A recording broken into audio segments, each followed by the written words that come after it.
The gunshot cracked through the thin Montana air like thunder, sending Elizabeth Bellingham stumbling backward, not from the bullet that had struck the dirt near her feet, but from the finality of what it meant.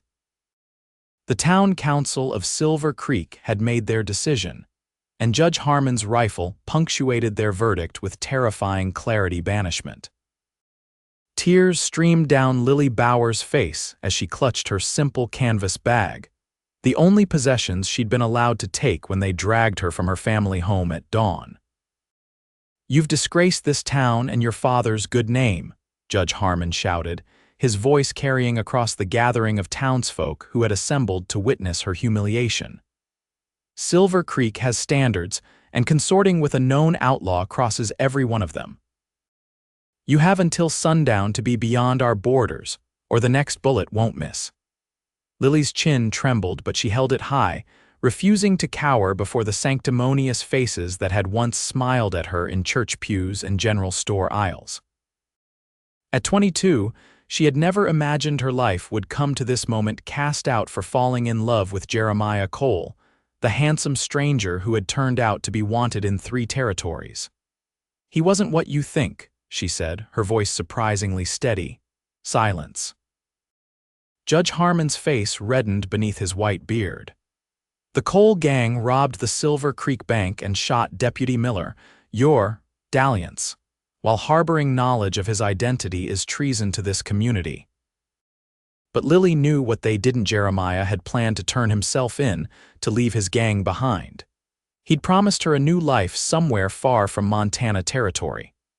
Those dreams died with him in the shootout 3 days ago, and now she was paying the price for loving him. As the crowd dispersed, leaving her alone at the edge of town, Lily squared her shoulders and turned toward the vast emptiness of the western horizon. It was 1878, and a woman alone on the frontier faced few prospects beyond starvation or worse. She began walking. By noon, the September sun beat mercilessly against Lily's shoulders. Her good leather boots, the ones she'd saved for 6 months to purchase, were already developing blisters against her heels. The water in her canteen sloshed worryingly low, and the reality of her situation began to settle like lead in her stomach. What had she been thinking? The nearest town was Fort Benton, nearly 40 miles away. She would never make it on foot. A cloud of dust on the horizon made her heart skip. Riders approaching. She stepped off the trail, ready to hide among the scrubby junipers that dotted the landscape. But as the riders drew closer, she recognized the wagon of Mabel Watson, the widow who lived on the outskirts of Silver Creek with her 3 children. The wagon slowed as it approached, and Mabel's lined face appeared from beneath her sunbonnet. Her eyes widened in recognition. "Miss Lily, what in heaven's name are you doing out here alone?" Lily's throat tightened. "They banished me, Mrs. Watson, for Jeremiah." Mabel's face softened with sympathy. She glanced over her shoulder at her children in the wagon bed, then back to the road behind them. "I heard talk, but this is barbaric. Get in, child. I can take you as far as Beaver Creek Junction." "But you'll get in trouble," Lily protested. "Judge Harmon doesn't dictate who I give Christian charity to," Mabel said firmly, extending a hand. "And my farm is beyond town limits. Now hurry before someone sees." The ride to Beaver Creek Junction took 3 hours. Mabel shared her lunch of cornbread and dried apple slices with Lily, while her children stared curiously but asked no questions. "The stagecoach comes through here on Tuesdays and Fridays," Mabel explained as they reached the small collection of buildings that constituted the junction. "That gives you 2 days to figure something out. There's a boarding house not much more than a shack, really, but Mrs. Henton, who runs it, might let you work for a bed." Lily clutched Mabel's hand. "I don't know how to thank you." "Live well," Mabel said simply. "And remember, not everyone in this world is as narrow-minded as Silver Creek's finest." Mrs. Henton did indeed need help. Her arthritis made changing bedsheets a painful ordeal, but she could only offer Lily a pallet in the kitchen and meals in exchange for work, not wages. It wasn't sustainable, but it would keep her alive for now. As Lily scrubbed floors and emptied chamber pots, she tried to formulate a plan. She had $7.16 sewn into the hem of her skirt, her entire life savings. It wouldn't get her far, but perhaps to Bozeman or Helena, where she could find proper work without the stigma of her past following close behind. On her second night at the junction, as she was hauling water from the well behind the boarding house, voices drifted from the small stable nearby. Men's voices rough and unfamiliar. Wells's ranch is just beyond that ridge. They'll be moving the herd tomorrow, and the payroll for the hands will be in the safe tonight. Lily froze, water bucket in hand, recognizing the tone of men planning something illegal. She'd heard it often enough in the hushed conversations between Jeremiah and his associates. What about the ranch hands? Most will be out with the cattle. Wells, his wife, and maybe 2 others at the house. Easy pickings. Lily's heart pounded. The Wells Ranch was the largest operation in the area, employing dozens of cowboys and supporting many of the local businesses. A robbery would devastate the community. She crept closer to the stable, trying to see the men inside. Through a gap in the rough-hewn boards, she could make out 3 figures. 2 older men with weathered faces and a younger one, barely more than a boy, looking uncomfortable but trying to hide it. She needed to warn someone, but who? There was no sheriff at Beaver Creek Junction, only a part-time deputy who spent most of his days in the saloon. And if she raised an alarm, the robbers would know it was her, the strange girl who had appeared from nowhere. Gathering her courage, Lily slipped away from the stable and hurried to finish her chores. When Mrs. Henton finally retired for the night, Lily took a small lantern and her shawl and crept out of the boarding house. The Wells Ranch was 5 miles north, too far to walk in the dark and be back before dawn. But the livery stable might have a horse she could borrow. The livery was dark and quiet when she approached. She slipped inside, her lantern illuminating the drowsy faces of horses in their stalls. She had just decided on a gentle-looking bay mare when a voice spoke from the shadows. "Planning a midnight ride, madam?" Lily spun around, nearly dropping her lantern. A tall figure stepped into the circle of light, a young man in his mid-20s with tousled dark hair and eyes the color of a summer storm. His clothes marked him as a cowboy: worn denim, scuffed boots, and a kerchief loosely tied around his neck. He was leaning against a support post, watching her with curious intensity rather than alarm. I need to get to the Wells Ranch," Lily stammered. "It's important enough to steal a horse." The corner of his mouth twitched upward. "Borrow," Lily corrected. "And yes, it is. There are men planning to rob Mr. Wells tonight, his payroll for the ranch hands." The cowboy's expression changed instantly, all humor vanishing. "You're certain of this?" I overheard them at the stable behind the boarding house, 3 men, 2 older, 1 young. He studied her for a long moment. "You're the new girl at Henton's place," Lily nodded warily. "I'm Lily Bauer, Yates Griffith," he replied. "I ride for Wells." He straightened up, decision made. "I'll take you there. My horse is faster, and you don't look like you've spent much time in a saddle." Within minutes, Yates had saddled a powerful black gelding and helped Lily mount behind him. She hesitated before wrapping her arms around his waist, the impropriety of the situation momentarily overriding her urgency. "Hold tight," he instructed, seemingly unconcerned with propriety. Thunder doesn't like going slow. True to his name, the horse launched forward like a bolt of lightning, and Lily found herself clinging to Yates as they thundered through the night. The solid warmth of him was reassuring against the chill air, and despite everything, she felt a flutter of something unfamiliar in her chest. The Wells Ranch appeared as a collection of dark shapes against the starlit sky after a half-hour of hard riding. Yates slowed Thunder to a walk as they approached, wary of triggering an alarm. "Mr. Wells," Yates called as they reached the main house, a substantial 2-story structure surrounded by smaller bunkhouses and outbuildings. A lamp flared in an upstairs window. Moments later, the front door opened to reveal a middle-aged man with a rifle and a suspicious expression. The rifle lowered slightly when he recognized the rider. "Griffith, what in tarnation brings you back at this hour?" "Trouble coming, sir," Yates explained, dismounting and helping Lily down. "This lady overheard plans to rob the payroll tonight." Mr. Wells's eyes narrowed as he took in Lily's appearance. "And who might you be, miss?" Before Lily could respond, Yates answered for her. "This is Miss Bauer, sir. She's new to the junction, working at Henton's." She risked a lot to bring this warning. Something in his tone perhaps warmed Lily unexpectedly. Mr. Wells ushered them inside, where Mrs. Wells, a handsome woman with streaks of gray in her dark hair, was already stoking the fire and putting on coffee. Two ranch hands appeared from the bunkhouse, alerted by the commotion. As Lily recounted what she had overheard, Mr. Wells's expression grew increasingly grave. "The fall payroll is in the safe," he confirmed. $2,300. "If these outlaws get their hands on it, half my men won't get paid and the cattle drive to the railhead would be in jeopardy." "How many men do we have at the ranch tonight?" Yates asked. "Just Jackson, Perez, you, and myself," Wells replied. "The rest are out with the herd at the north pasture." 4 against 3, Yates calculated. "Fair odds if we're prepared."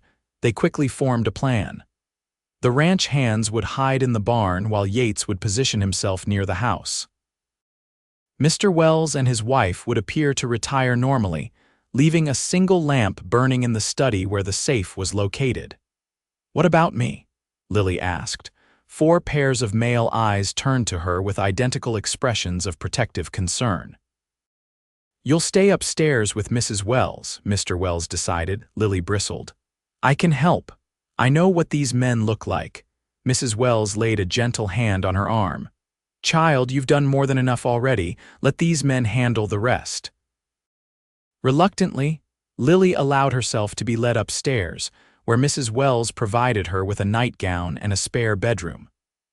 But sleep was impossible as she listened to the men moving quietly below, preparing for the confrontation. Around 2 in the morning, the soft crunch of hooves on gravel alerted the household. From her window, Lily could see 3 shadows dismounting at the edge of the property, tying their horses to a fence post before creeping toward the house. She held her breath as the intruders tested a window, then the back door. Finding it unlocked, intentionally left so by Mr. Wells they slipped inside. The silence that followed was unbearable. Then chaos erupted, shouts, a gunshot, the crash of breaking furniture. Lily clutched the bedpost, her knuckles white. Mrs. Wells appeared in her doorway, a derringer clutched in her trembling hand. "Stay here," the older woman instructed before hurrying toward the stairs, but Lily couldn't. She followed, pausing at the top of the staircase. The scene below was one of controlled mayhem. 2 of the would-be robbers were already subdued, face down on the floor with their hands tied behind them. The third, the youngest, was struggling with Yates near the study door. As Lily watched, the young man broke free and pulled a knife from his boot, slashing wildly. Yates dodged, but not quickly enough. The blade caught him across the upper arm, tearing his shirt and drawing a ribbon of blood. He stumbled backward, momentarily off balance.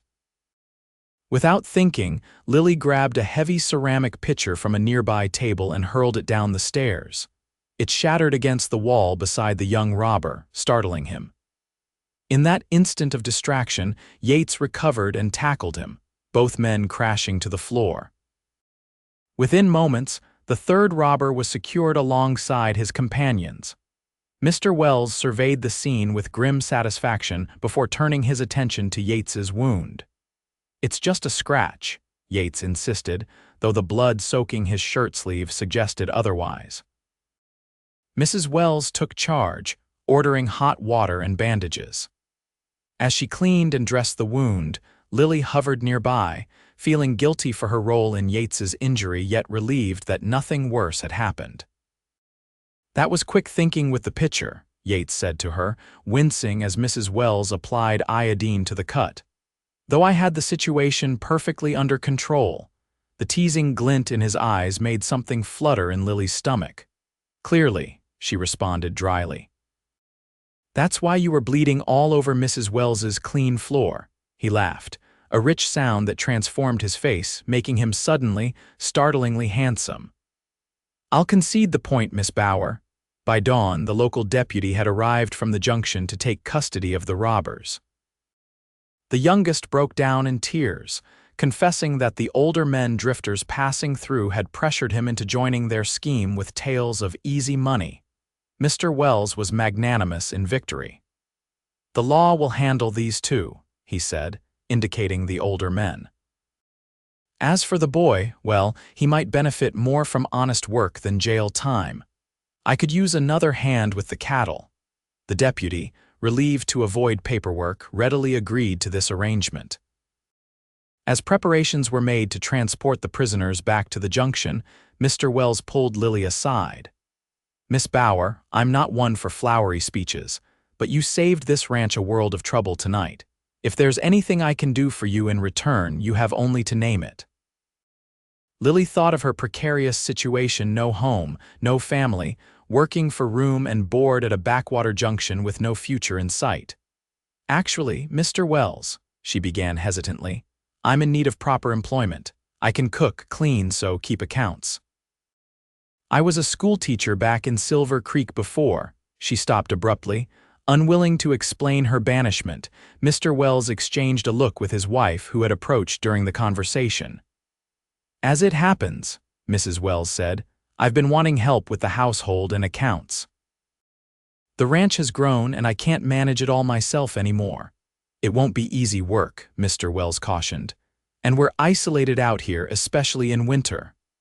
I don't mind hard work or isolation, Lily assured them. In fact, I'd welcome both right now. And so, quite unexpectedly, Lily found herself with a new position and a new beginning. Mrs. Wells showed her to a small but comfortable room in the family quarters, explaining that she would be considered more companion than servant, taking meals with the family and receiving a proper salary. It's a blessing you came along when you did, Mrs. Wells confided. This place needs a younger woman's touch and a younger woman's company for that matter. I've been alone among men too long.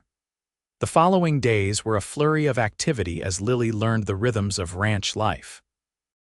The cattle drive returned, bringing with it over a dozen dusty, rowdy cowboys who filled the bunkhouses and doubled Mrs. Wells's cooking duties. Lily threw herself into the work, grateful for the distraction from memories of Silver Creek and Jeremiah. She saw Yates frequently, though their interactions were brief. He treated her with a kind of careful respect that both pleased and frustrated her. Sometimes she would catch him watching her from across the yard or dining table, his expression thoughtful, but he never sought her out directly. One evening, about 2 weeks after her arrival, Lily was hanging laundry in the yard when Yates approached, leading thunder by the reins. "Evening, Miss Bauer," he greeted, removing his hat. The sunset caught in his dark hair, highlighting strands of chestnut among the black. "Settling in well." "Very well, thank you," she replied, pinning one of Mrs. Wells's aprons to the line. "How's your arm healing?" "Good as new," he flexed it demonstratively. "Mrs. Wells says you've been a godsend around here." Lily smiled, pleased by the praise. "I'm the grateful one. I don't know what would have become of me if—" She trailed off, suddenly conscious that she'd never explained her circumstances to anyone at the ranch. Yates studied her, seeming to debate whether to ask the obvious question. Finally, he said, "I heard talk at the junction about a young woman banished from Silver Creek for associations with an outlaw." Lily's fingers stilled on the clothespin. "News travels fast. It's a small territory," Yates acknowledged. "People talk." She waited for judgment in his eyes, for the condemnation she'd seen in Silver Creek, but found only curiosity. "Does Mr. Wells know?" she asked quietly. "He doesn't care," Yates replied simply. "Out here, it's what you do, not what you've done, and saving the ranch payroll counts for a lot." Relief washed over her. "I didn't know," she found herself saying, "about Jeremiah, about who he really was, not until it was too late." She shook her head. "That's not true. Part of me knew something wasn't right, but I chose not to see it. I was." enchanted by the idea of adventure, of escaping Silver Creek's tedium. "We all make mistakes judging character," Yates said. "What matters is learning from them." There was something in his voice, a personal understanding that made Lily look at him more closely. "You sound like you speak from experience." A shadow crossed his face. "Let's just say I've trusted the wrong people before, too." Before she could ask more, Thunder nudged Yates impatiently, eager to return to the stable and his evening feed. "I should let you finish," Yates said, settling his hat back on his head. "But Miss Bauer, Lily, if you ever want to talk or just escape the house for a while, I'd be happy to show you around the ranch property. There's a spot by the creek that's real pretty this time of year." The offer was casual, but his eyes held an earnestness that made Lily's heart beat faster. "I'd like that," she said softly. He nodded, a small smile playing at his lips before leading Thunder away. The promised ride came 3 days later on Lily's afternoon off. Yates appeared at the house with 2 saddled horses, Thunder for himself and a gentle dun mare for Lily. "This is Marigold," he introduced as he helped Lily mount. "She's got the sweetest temperament on the ranch, perfect for someone who's more accustomed to side saddle in town."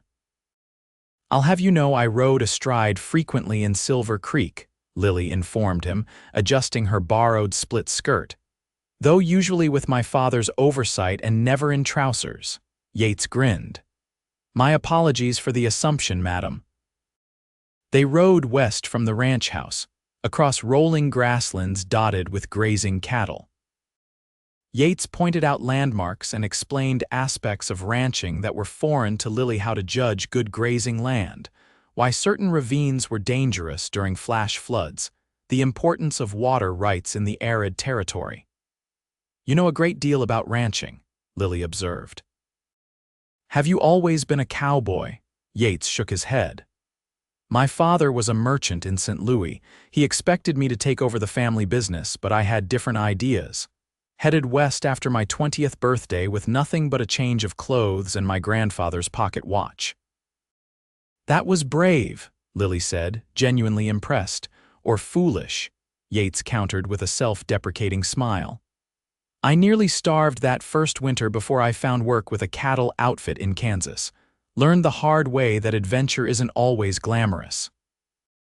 The parallels to her own naive romanticism about Jeremiah weren't lost on Lily. "At least you were seeking honest work, not planning to rob stagecoaches." "True enough," Yates acknowledged, "though I can't claim perfect virtue. I've done things I'm not proud of, gotten into fights, drunk too much, kept company I shouldn't have. The difference is learning from it, I suppose." They crested a small hill, and the promised creek came into view, a ribbon of silver winding through a stand of cottonwoods that blazed golden in the autumn sunlight. "It's beautiful," Lily breathed as they dismounted in a small clearing beside the water. "Best spot on the whole ranch," Yates agreed, tethering the horses where they could drink from the creek. From his saddlebag, he produced a small bundle wrapped in a checkered cloth. "I asked Mrs. Peterson in the kitchen to pack us something to eat if you're hungry." They settled on a sun-warmed rock by the creek, sharing a simple meal of bread, cheese, and dried fruit. The conversation flowed easily between them, touching on books they'd read, places they'd seen, and dreams they still harbored. "You ever miss Silver Creek?" Yates asked as they watched a hawk circling lazily overhead. Lily considered the question seriously. "I miss what it represented: security, familiarity. I miss my father, though he refused to speak in my defense at the town meeting," she sighed. "But the town itself? No. I realize now it was smothering me slowly with all its rules and expectations." "And Jeremiah Cole?" Yates asked, his voice carefully neutral. Lily looked down at her hands.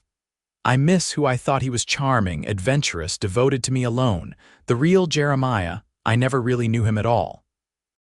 Yates nodded, seeming to understand exactly what she meant.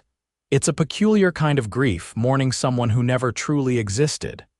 "Yes," Lily agreed, surprised and touched by his perception. "That's exactly it."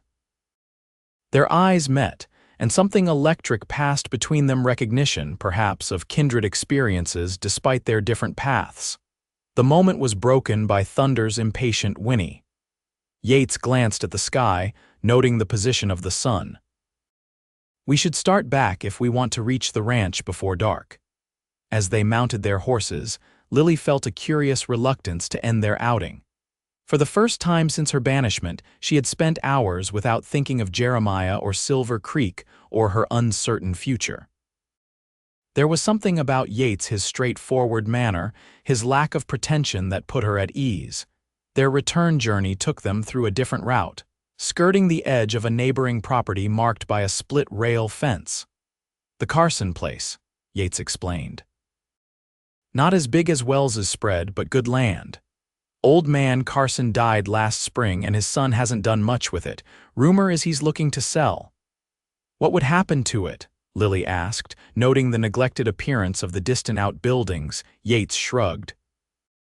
"Most likely Wells would buy it, expand his herd, though I've had thoughts about it myself."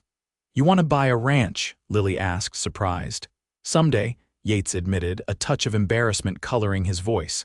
"Been saving my wages for 5 years now, not enough yet, but—" He trailed off with a self-conscious laugh.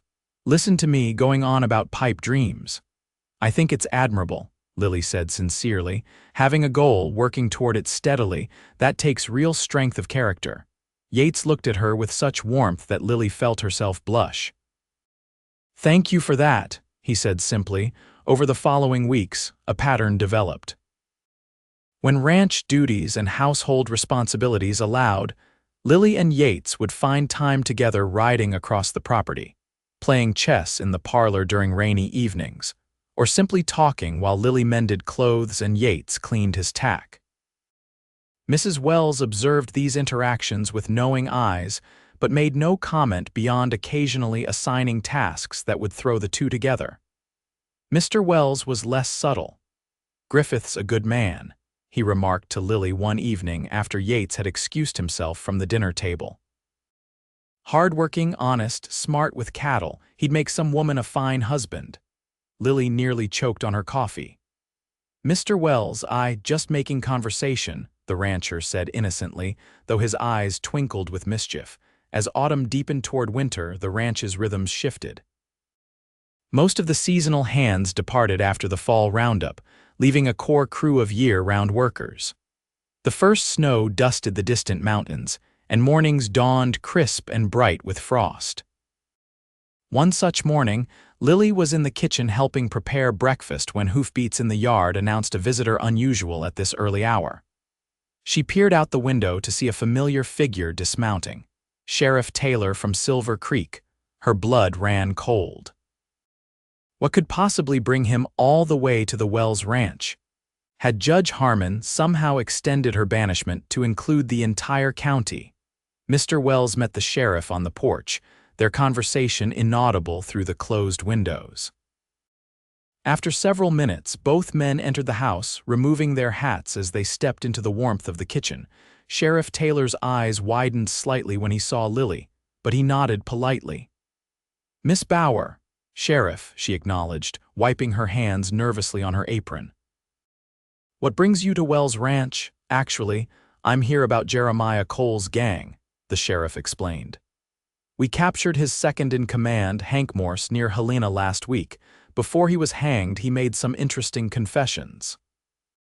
Lily's heart pounded so loudly she was certain everyone could hear it. "What sort of confessions?"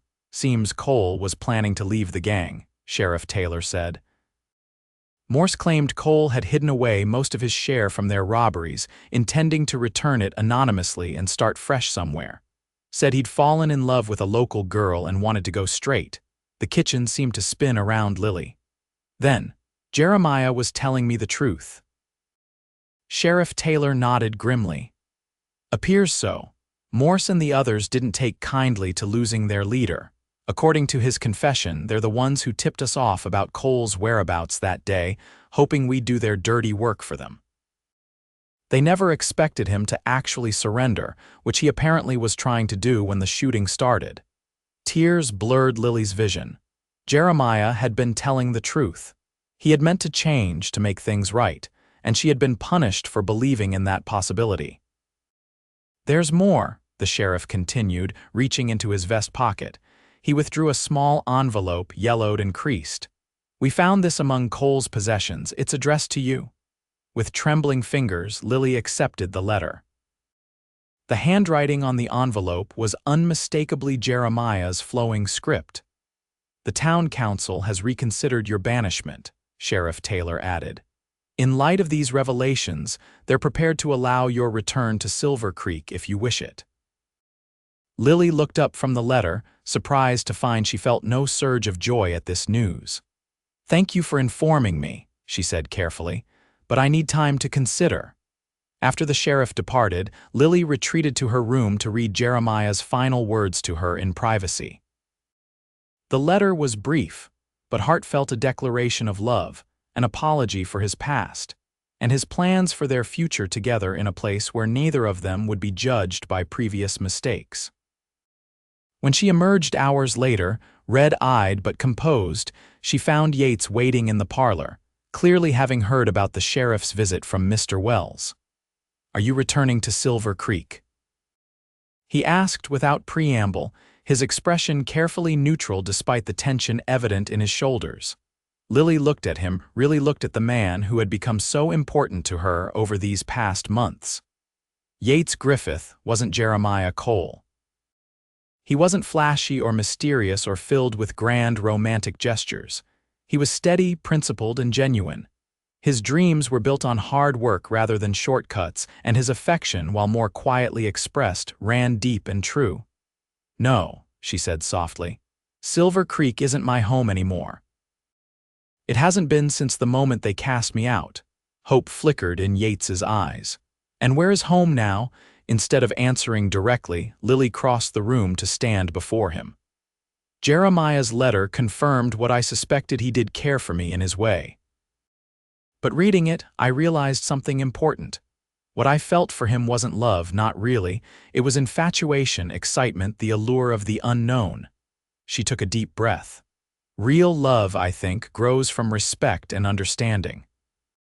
It's finding someone whose presence makes you more yourself, not less. Someone who sees your flaws and stays anyway.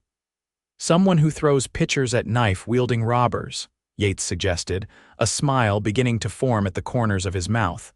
Lily laughed. "Precisely that sort of foolish bravery." Yates took her hands in his expression growing serious. "Lily, I'm not a wealthy man. I don't have land of my own yet or much to offer beyond hard work and determination. But if you could see yourself building a life with someone like me someday—" "I already do," Lily interrupted, squeezing his hands.